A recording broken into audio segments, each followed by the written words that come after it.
नमस्कार। मैं आप सभी का स्वागत करता हूं इस चैनल पर। दोस्तों, कल की अवतार और कलयुग के अंत से रिलेटेड अजीब अजीब वीडियोस आ रहे हैं। पता नहीं आप क्या सोचते होंगे, पर मुझे लगता है ये प्रभु की ही माया है जिससे लोग जागरूक कर रहे हैं एक दूसरे को। प्रभु चेतना की जागृति करवा रहे हैं। सभी अपनी समझ और अपनी बुद्धि विवेक से अपनी तरीके से अपने कार्य को पूरा कर रहे हैं। जाने अनजाने सभी एक ही डोर से बंधे हैं, जिसकी गांठ कल की अवतार ने पकड़ रखी है।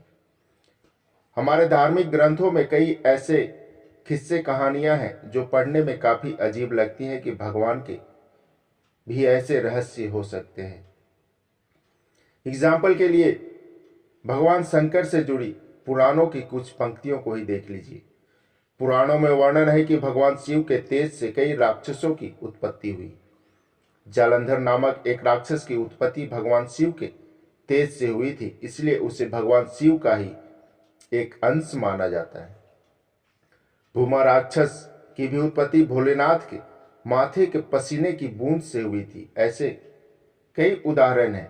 ऐसा माना जाता है कि एकमात्र शिव ही ऐसे देवता हैं जिन्होंने हर काल में अपने भक्तों को दर्शन दिए हैं।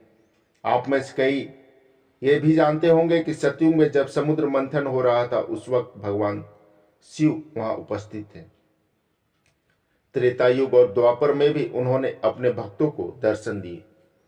कलिकाल यानी कलयुग में विक्रमादित्य को भी भगवान शिव ने दर्शन दिए थे। ये उस वक्त हुआ था जब कलिकाल का स्टार्टिंग समय था, जब कल की अवतार इस धरा पर नहीं थे। 13वीं शताब्दी में मिथिला क्षेत्र में महान कवि विद्यापति जी ने शिव को प्रत्यक्ष रूप से देखा था। कथाओं के अनुसार भगवान शिव कवि विद्यापति के यहाँ कुछ दिन उनके नौकर के रूप में रहे थे, वेश बदलकर। भगवान शिव ने हमेशा अपने भक्तों का ख्याल रखा है। भगवान शिव के 19 अवतार ऑलरेडी हो चुके हैं। भगवान शिव का ही एक वृषभ अवतार हुआ था और इस अवतार का संबंध भगवान विष्णु से है। भगवान विष्णु जब चंद्रमुखियों के साथ रमन कर रहे थे, तब उस वक्त 2 पुत्र उत्पन्न हुए थे, जिसका वध भगवान शिव के वृषभ अवतार ने किया था। पर ऐसा नहीं है कि भगवान विष्णु अपने पुत्रों की हत्या के लिए वे शिव से बदला लेंगे, क्योंकि उस काल में वे चंद्रमुखी पुत्र काफी उपद्रव मचा रहे थे। वे राक्षस बन गए थे। अब आप ये सोच रहे होंगे कि मैं भगवान शिव के बारे में इतना कुछ क्यों बता रहा हूं, तो अपने मन में एक बात अवश्य बिठा लें।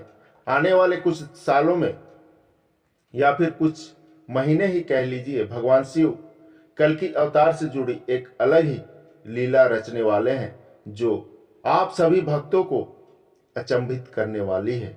वैसे ही जैसे कि पुराणों या फिर भविष्यवाणी में बताया जा रहा था कि भगवान कल की दुनिया के सामने अब आने वाले हैं, पर ऐन वक्त पर श्री हरि ने युग परिवर्तन के मार्ग को बदला और सारे विश्व को अचंभित किया।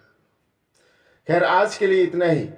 दूसरे वीडियो में आपसे जल्द मुलाकात होगी। अगर आपने अभी तक चैनल को सब्सक्राइब नहीं किया है, तो सबसे पहले हमारे चैनल को सब्सक्राइब करें। धन्यवाद।